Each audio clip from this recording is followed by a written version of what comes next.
Good morning, everybody. Welcome to Knitting with me. Knitting with Nancy. I'm Nancy, and today we're going to show a few things. This is the newest project, and I'll hold it up. Don't you love the color? So today we're promoting or showing Silk Cloud from Shibui. And I love Silk Cloud. Val's going to shoot me one over here, because it's 60% kid mohair, 40% silk. So unlike some of the other Kid Seda and some of the other ones, this has a higher silk content. So it's a real luxurious yarn. You are getting 330 yards for $24. The shawl I am highlighting today, Val just showed you it in red. It uses 2 skeins of Silk Cloud. So what's really nice is it's a 2 skein project that's really fun to do. I will tell you, and I was joking about it, because it is a lot of stitches, but you go down, so it gets smaller every row, which is really kind of fun, as opposed to it. But it just feels really good to knit with. A lot of people have said they don't like working with Silk Cloud. And these, because it's hard to fix a mistake. I, on the other hand, kind of disagree, because it sticks together. You don't lose stitches. You can see it, pick it up, and fix it really quickly. So I kind of tend to like that. This scarf pattern is called Demi-Luned Scarf. Again, I believe it's up on our website, because I just sold some. And this color is the purple, and it was their newest color this year, so we have plenty of it. It's a luscious purple. Today I want to also show you some of my favorite scissors. I hope I have the saying right. They're called Kai scissors. Why do I like these? Well, I was always a ginger girl, and I had gingers coming. I had of every size gingers. And I had them sharpened, and they weren't done correctly, so they had burrs in them. And I was taking a class, and Val's mom, Jean, said, try the Kais. And I went and pulled it, bought a pair off the wall, and have never looked back, and have switched all my scissors to Kai. They are so sharp, precise, wonderful to hold. They probably outdo my gingers, to be honest, and they're not as heavy. So I am going to take a pair of these to use today, but they're comfortable. I really love them. I'm also going to show again, because I'm using the natural mesh bag from Coco Knits to hold my yarn. It's easy to transport, and today we're going to use the darning needles that I've shown before. Call me about them. They're from Brooklyn Haberdashery. We are going to show...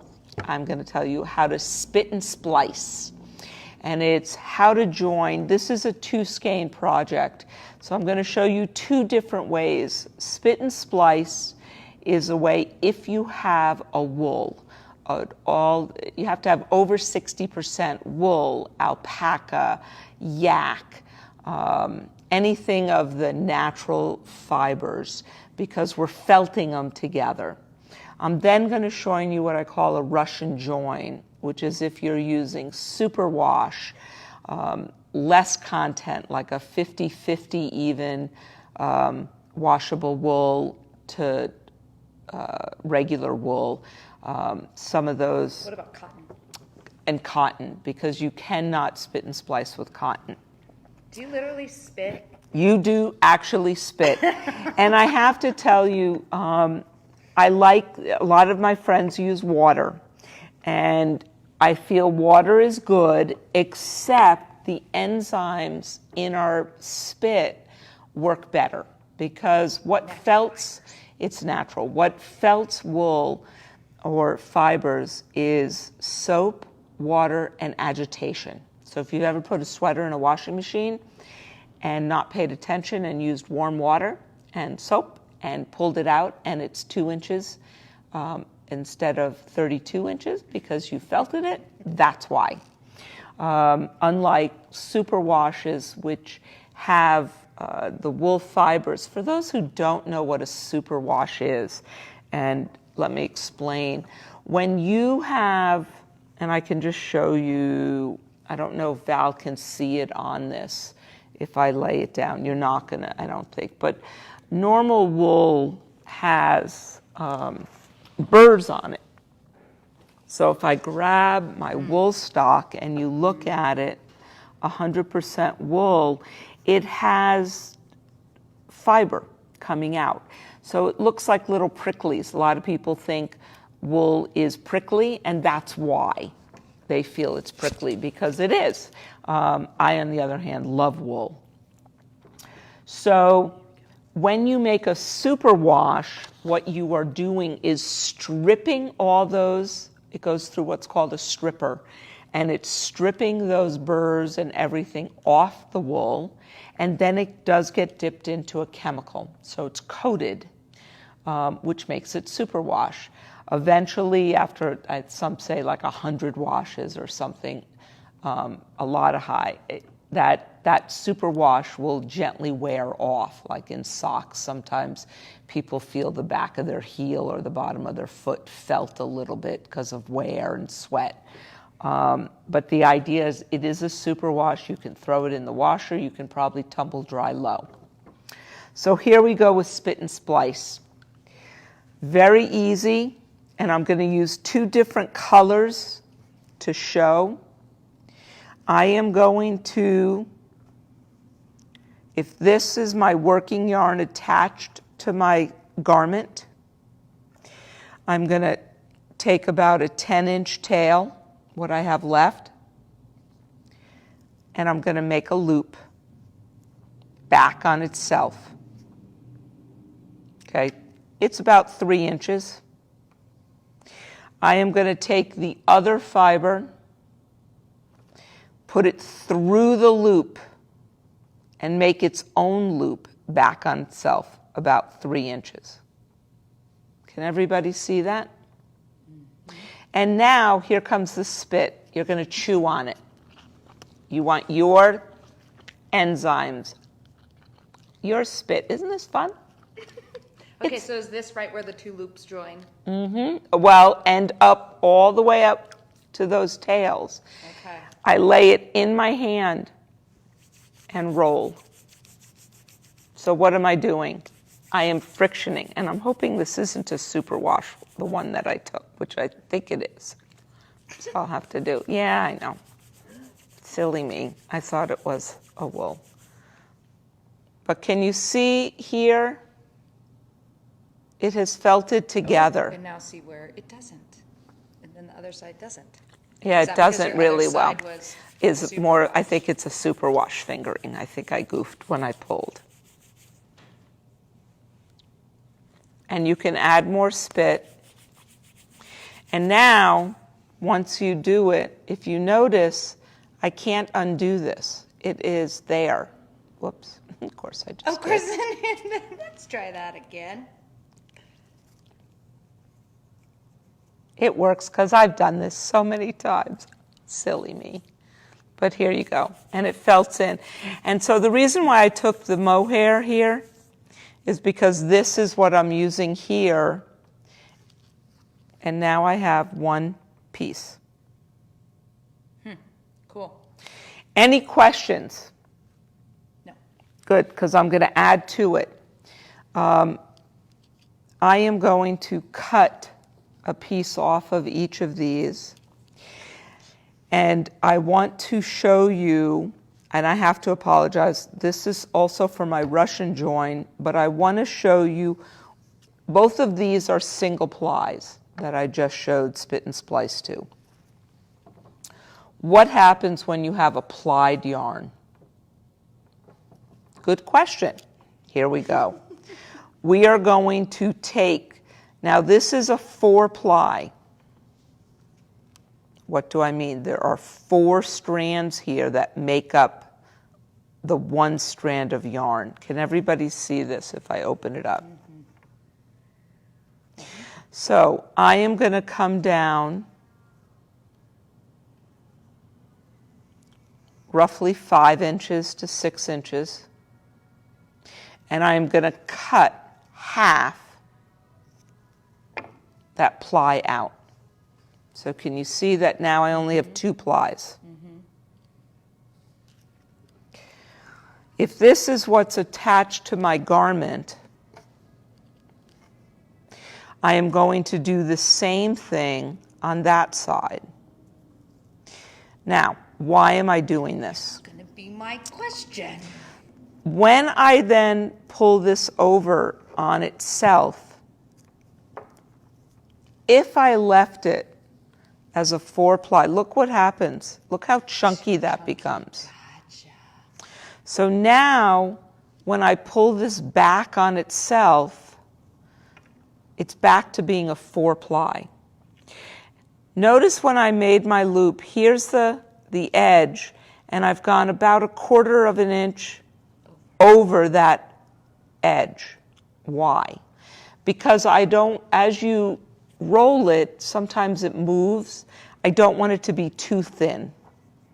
Same thing. The biggest mistake people make is they think they can just do this. But if you just do it this way without the loops, you will pull apart. You must make the loops back on itself. And the other side back on itself. And again, the reason why I cut those plies out, I don't want this to become chunky. I want to keep it as a worsted weight. Chew on it. Let's see if this is wool or superwash. I pulled this from our back. Tastes like wool. And notice I can put more spit on my hands if I need more. Again, in between your hands and felt it. The friction of my hands back and forth, and I can add more spit as it dries, is going to put that felt in. Again, I'm not sure.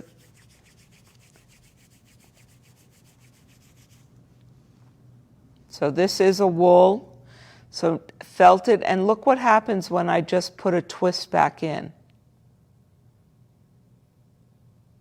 Now, it's slightly thinner because it's wet here, but once it dries, it'll bloom right up. And so now I would knit this as normal. How does that look, people? It's awesome. Spit and splice is a really, really cool thing. So now let's talk about what happens if you have superwash. And it's pretty easy to do. You are going to take a darning needle and thread one end of your working yarn. I don't leave a big tail here. I want a little tail. And again, I'm going to come down roughly 3 inches. And I'm going to put my needle through these plies. And notice how I'm just coming in between. And I do it at least a 1/2 inch. So can you see I've kind of gone into that ply. And now very gently I'm going to hold that and I'm going to pull that yarn through. Until you get a little loop. And now there's my loop. If it's slightly thinner, same thing though. Thread up your darning needle. Not a big loop, but remember here you have to come through that other loop. Okay? And again, about 3 inches down, and you're just going to kind of wiggle that needle through the ply. Now notice this is a thinner yarn, but I can still get it through. Just push it up.